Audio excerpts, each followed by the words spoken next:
Andrew asked a really cool question. So he says, I bought your Upstream Questions video course and finished watching it. It was extremely insightful. I was wondering about your thoughts on paid discovery sessions. Do you recommend offering paid discovery sessions? And if so, what is a reasonable price? And the cool thing about that, there's a couple of cool things about that question. One was, today I was literally planning on talking about the value of leadership and how to figure out what to offer, which includes a degree of discovery. But the other thing that's cool is I'm really happy that Andrew likes the Upstream Questions course. So if you haven't heard about the Upstream Questions course, you can go over to upstreamquestions.com. And there is a 1-hour video course that comes along with a pricing calculator. And for right now, I'm even throwing in an actual free 30-minute Zoom call, like one-on-one with me, to talk about how to move your web design business away from price-based pricing into value-based pricing. And when you do that, you'll probably triple your revenue because the pricing of websites is so low right now. Like, I think one of the things that I said on the landing page was like, now that websites and anybody can get a website for like $500 or less, isn't it time to rethink how we price web design? And of course, why would anybody work with a web designer for $5 or $10 or $15,000 when they can buy a website for $500? So obviously the answer is they want better results. So why not price your work based on the value of the results rather than the tech specs of the website? So if you're wondering how to move your clients kind of into this value-based pricing mindset, then go over to upstreamquestions.com, grab that course. And I mean, I've had people tell me that in less than an hour, they've been able to triple the average value of their projects. So like literally like one day, it's a huge win.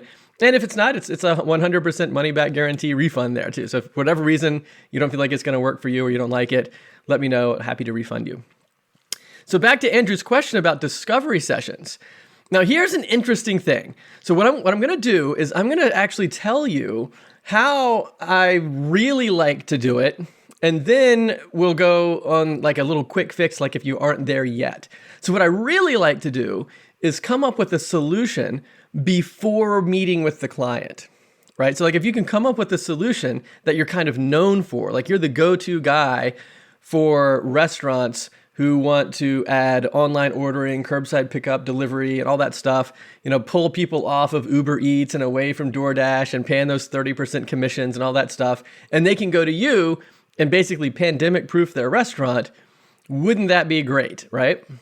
And so then you get to be known as someone who has that particular solution. So when your referrals come in, you don't really have to do a lot of discovery because they kind of discovered you, right? Like they discovered what this person's solution is and they come to you for it, right? So that's the ideal situation. And it could be any number of things. It doesn't have to be just restaurants. It could be, how do you get real estate agents more listings? Or how do you get more test drives in an auto dealership? Or how do you build a 6-figure photography business, even if you don't have a studio? Or how do you run a catering business, even if you don't have a restaurant? Like all of these different types of things, like those are the results. You want the results. And if you can kind of come up with a solution that creates those outcomes for people, then what will happen is the referrals and the leads that you get are on point, meaning that the referrals want the solution. Like they want you. Like you have this almost like a market of one. It's like you're the person who has the thing and they want it. So you don't really have to do a whole lot of discovery other than to ask questions to make sure the client does in fact have the problems that your solution addresses. But those are very different questions from just trying to figure out what does the client want in general. Like, can I do what they want is different from do they want what I can do? You see what I mean? You're flipping the whole thing. You're flipping the script. And that's the way that I like to do it the best. And I've got a couple of examples to kind of illustrate the point about the value of leadership. And when I was dating my wife, I'll tell you this one, this is funny. So back in the 1900s, in the late 1900s, when I met Emily, we used to play this silly game. And what we would do is we would be like walking around like in a Blockbuster or something like that, the movies and all the aisles of movies and stuff. And you'd be walking around in there. And what I would do is every once in a while I would just like close my eyes and say, "Blind man, to the car." And so then Emily would have to like grab my hand and I would close my eyes and she'd lead me around in all of these different places until we got to the car. so I wasn't, smashing into the Blockbuster videos or whatever. And we would do it wherever, like wherever we were just goofing around, having fun. And like we would be like out in the woods somewhere, and I'd say, "Blind man to the parking lot," and then you have to weave me through the trees and everything. And sometimes she would do the blind man thing, and I would lead her and everything. Really, it was just a trick to hold her hand longer, but but it was a fun game too. But here's the thing about that game, and I was thinking about it just a few minutes ago because it's so appropriate for what we're talking about right now, because you shout out that you want to go somewhere, like to the car, to the parking lot, to the patio, whatever it might be. And then you close your eyes and you don't know how to get there. And you're relying on the other person to lead you, right? And so that's very much like what we're talking about here with this web design leadership, where the client's saying, "Hey, I need more customers in my restaurant," or "I need to, be able to do online ordering," or "I need more leads for my real estate business," or "I need to get higher value clients for web design," or just whatever it might be, right? It's like there's some kind of ultimate goal that you're trying to get to. But as the blind man, like as the client, you don't really know you don't know what the steps are to getting there. But the problem is, most of the time in the web design world, web design is treated much more like software or art or something like that. And you're asking the client to give you the steps and you just do the things. It's very much implementation minded as opposed to solution driven. And that's a really big problem because the clients don't know how to drive the solution. It'd be like the blind man saying, "Hey, blind man to the car." And then you just bash through all the videos at Blockbuster or something like that, right? It's like, you don't know. And that's one of the things that I think is a really important point about what Andrew was asking with regard to discovery sessions, because you don't want to run a discovery session by asking the client what things they want you to do, and then you just go do a good job doing those things. You want to have the discovery session be to figure out, like, what is the ultimate business objective? Like, if you're going to move the needle for their business and get some kind of a measurable outcome, those are the questions you want to ask. In other words, you want to be asking questions to figure out what the client wants to see in their business, not really so much what they want to see on the website, because you figure out what to put on the website in order to get the results in the business. So that's like a categorical shift in thinking in terms of how do you market and deliver on web design. And then you think, okay, well, what are some good things that you know how to produce? Like if you got a client that called you, what would they ask you to do that you would feel confident in being able to deliver? Right. So in other words, just ask yourself, what can you get someone? Like, where can you get someone? So if you're playing blind man and they say blind man to the patio, do you know where the patio is? Like, do you have confidence that you can get there? Like, I'll tell you another little story. So I met Emily down at Louisetta, and I even wrote a little song about Louisetta if you want to look that up. But it's just right at the mouth of the Chesapeake Bay on the Potomac River. And she and her parents had this little house that we would go to, and it was the 4th of July, and we're sitting out kind of on this front patio. I guess they call it the back patio, but it's the patio that actually faces the water, and it's right on the water, right on the mouth of the river, and they're right, like halfway. And she's on this little creek area, and the creek's maybe half a mile across or something like that. It's not super wide, right there, and kind of maybe 2/3 across the creek. It's called the glebe or whatever. About 2/3 across, there's a sandbar, and the sandbar gets fully covered at high tide. You can't see it because water comes up, the sandbar's still there, but it's only maybe like a foot deep or something like that. It's very, very shallow right there, but you can't tell during high tide because the water just washes right over it. And if you don't know what you're doing, you can smash right into the sandbar. So here it is, 4th of July, and we're sitting out, watching the water, and I'm with Emily and her parents, and we're all having a good time. But it's dark. It's, I don't know, maybe 9 o'clock or so, 8:30, 9 o'clock. It's getting pretty dark. People are going to light fireworks and everything. And so people will take their boats and, ride up the river and watch the fireworks. Well, the problem is, if you're not familiar with the area, you don't know about the sandbar, and you can't see it, especially when it's getting kind of dark, and the water's covering it. So we're sitting there, just kind of hanging out, enjoying the 4th of July, but all of a sudden this boat is like ripping down the river with like people in it, like a whole family, and it smashes into the sandbar. It comes, it just bang, and you can hear this weird screaming sounds and everything. It's a huge collision and crash, and you see that these poor people are way out there in the water, And they're hurt now because they were probably going at least 20 miles an hour or so in the boat. They hit the sandbar, come to almost an immediate stop, and they're all hurt. I think somebody had a broken leg. Anyway, they ended up having to like bring a helicopter in and lift everybody out of this boat because of this boat crash, right? So the reason I'm telling you that story is because anybody can get in the boat and drive it, but you need to know where the sandbars are in order to do it successfully, right? So what I mean by that is anybody can build a website and build it.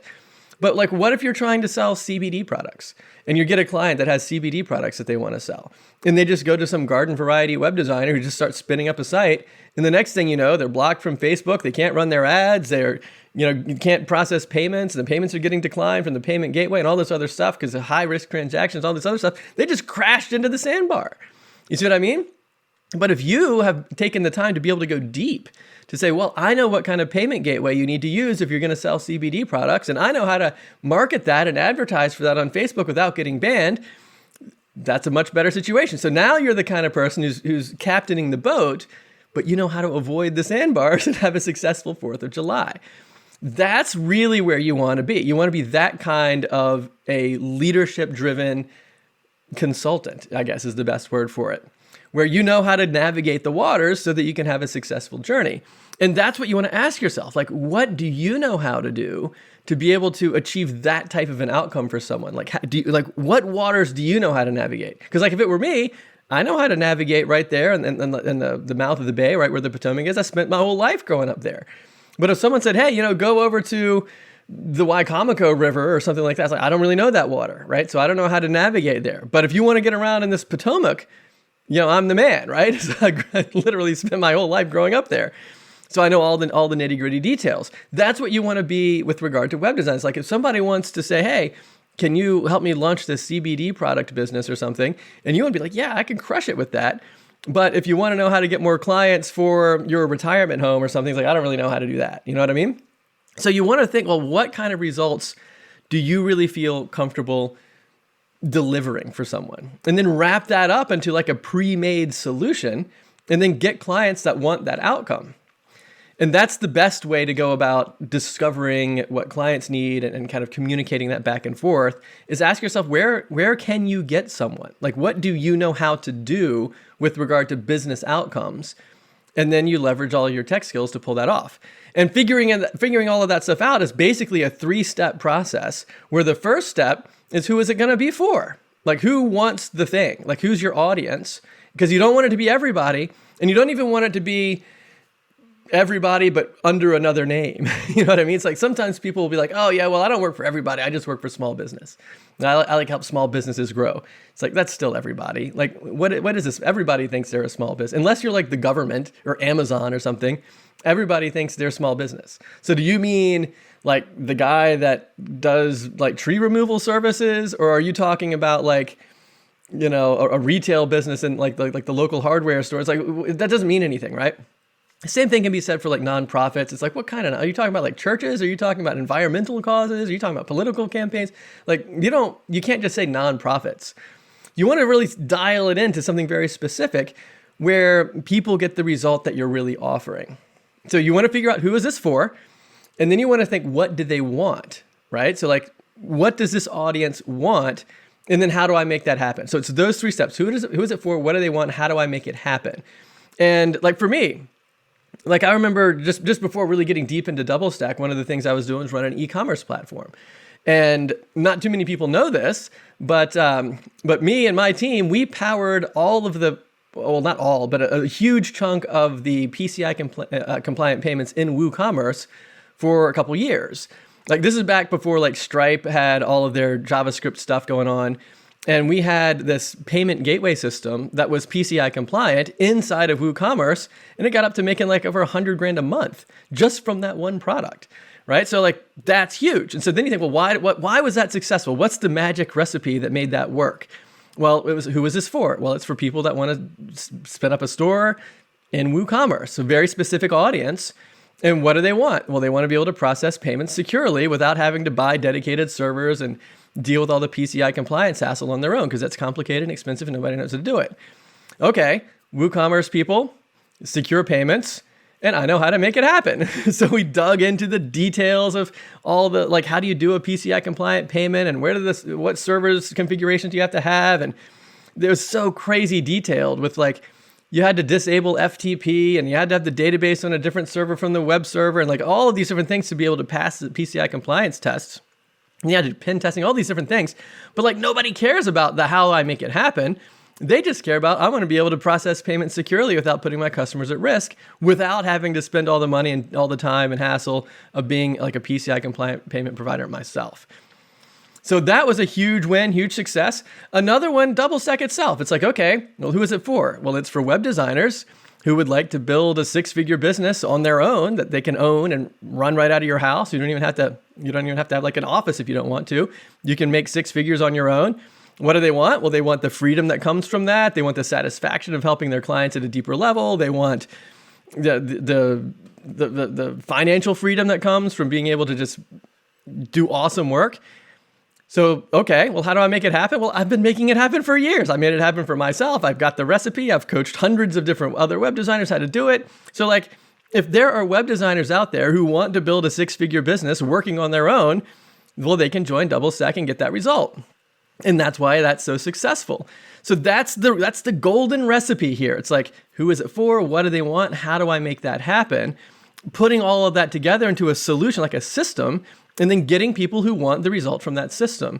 Then you don't have to write proposals all the time, and you don't have to do discovery sessions all the time to figure out what people want. And you're not constantly just kind of grinding your gears right at the starting line. You know what I mean? It's like you've already gotten up to speed and you're crushing it. And you're just getting people who just want to hop on the train and go with you, right? So that you're not trying, another analogy that's coming to mind is like racing.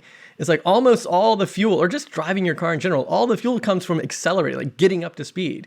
But once you're up to speed, you can coast, right? And so what you want to do is get something one time that's really awesome and successful, and you get lots of people on the train with you. And that's the thing. It's like, who is it for? What do they want? How do I get it? And when you put that together, then Andrew's question about how do you do these discovery sessions, and should you do paid discovery sessions, becomes almost a non-issue, because you don't really do discovery sessions like that. Now, back to the upstream questions thing. So we put together this course because, like, a lot of times you don't have the solution first, right? Like you're thinking, okay, I can do a lot of cool stuff. I haven't packaged it together in any kind of outcome-driven solution yet. So what do I do in the meantime while I'm working on that? Well, that's what upstream questions is for, because this is a system where you can go and interview a client and figure out what they want to see in their business, and then say, if I were to be able to create that outcome, would you be able to move forward with that now and at the price point that I want, and all of these different things that are criteria for you to then say, yeah, it's reasonable for me to put some time into building out this portfolio, or not portfolio, but the proposal, because the client said this is what they want, they're ready to go, and they're cool with the price point. And upstream questions allows you to figure all of that stuff out up front before you put any time into figuring out what the strategy is and writing the proposal and putting all that work into it.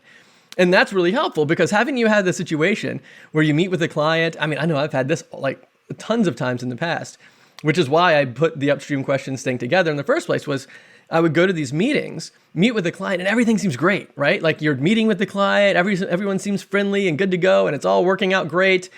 And then you kind of have this meeting of the minds as to, what you're going to do. And you say, okay, well, let me go back and put something together for you, and let's meet up again next week and go over it. And then you do. So then you go back and you spend all this time doing the research and put it all together, and you come to the second meeting only to find out that you said, hey, this is going to cost like $8,000. And the client's like, $8,000? I thought it was going to be like $800. And you're just like way off with regard to pricing. And that stinks, right? Because then you think, well, we're so far off there. I mean, what are we even going to do? And so you spent all this time and research, and you've given everyone all these strategies for free, and it's just a disaster. So then you get a situation where, like with what Andrew was saying, well, maybe we should charge for the discovery session so that at least I don't have to do all that research and everything for free. And it's true that you can charge for discovery sessions sometimes, but what I found is most of the time when you're charging for a discovery session, it's generally in the context of a software development project. Web design is marketing. Web design is not software development anymore. It used to be, Like back, maybe even as much as recently as maybe 5, 6, 7 years ago, there's a lot of like software and engineering that went into building websites to be able to take payments securely and, be able to manage the content and all this other stuff. But now if you're like using WordPress, or even if you were using like Squarespace or something, or Webflow or whatever, it's like you're not inventing the website. Like you don't have to create plugins or create payment gateways or anything like that. You just snap on the plugins that you need, and you're not creating or inventing anything new. It's almost entirely marketing driven now. Like, how do I get the clients? How do I get the calls? How do I make more sales? How do I bump up the revenue? How do I reduce support time? Like marketing and business types of things are really what web design is all about. So when it comes to like paid discovery sessions, I've had a lot of success doing paid discovery. Like another platform that I built was an electronic medical record system. And that was before the e-commerce one. And this was a platform where a couple of doctors and I used to do bioterrorism surveillance for the US government. And part of my responsibility doing the bioterrorism surveillance was going up and down the East Coast and gathering up a bunch of like emergency room reports. Like what are the encounter numbers for why people are going to the emergency room, and then figuring out if anything's kind of out of sync. Like is everyone in New York getting a respiratory illness or whatever? And if so, maybe that's anthrax, because this is back when anthrax was getting mailed around. Remember the white powder and the envelopes and all that stuff? Anyway, that was the kind of thing where it did have a paid discovery session was very important, because we wanted to figure out, like, I don't know anything about medicine or being a doctor or anything like that. And the doctors didn't know anything about web development. And so we needed to have a meeting of the minds, and I needed to discover what it is that they actually wanted so that I could go and do it. And if I couldn't do that, then what's the point of the project anyways? And it was going to be a big one. I mean, this was a multi-million-dollar project. I think it ended up being like $3.5 million to build this whole platform. And with all of that, it's like, you've got to figure out, you have to have a big deal discovery session, or you'll never be able to be successful. You can't just willy-nilly jump into a project like that. And it's a paid discovery session because it takes a long time. But keep in mind, there's a big difference. The difference is that was software development. And the doctors that I was working with, they knew exactly what outcome that they wanted. They basically wanted a system where it was like medical records in your pocket, sort of like, 1,000 songs in your pocket was like the original iPod kind of tagline. Well, they wanted to take that concept and turn it into medical records and be medical records in your pocket. And we were creating this app that basically ran on a USB stick that would sync up all of your medical records. And that was what this medical record platform was. And that required a very in-depth discovery session to figure out, well, can the doctors even trust the records? Because if you have like a homemade you just kind of put your own records together, even if they're accurate, you can't say, oh, look, I'm having a heart attack, here's my records. And then the doctors they're not legally allowed to trust that, which is something I never would have known going into it. I just say, hey, here's my stuff, treat me right. Like this is my blood type and all that other stuff. But if it's like self-diagnosed information or whatever, then you can't trust it in a medical environment. And those are some of the things that come out of these discovery sessions, and you should charge for it. But with web design today, it's not that. It's not that at all. You don't have to discover those things. Like, you're not inventing or creating anything. You're trying to do marketing. And so the Upstream Questions course is to shift the client's thinking away from what they want to see on their website and into what they want to see in their business. And then you bring your leadership to kind of make all of that stuff happen. And the value is in the leadership. And the way that you figure it all out is you do those 3 steps that we just talked about. Who is it for? What do they want? And how do you get there? And the how do you get there part is essentially like you reaching out your hand, they grab it, and then you say, blind man to the patio.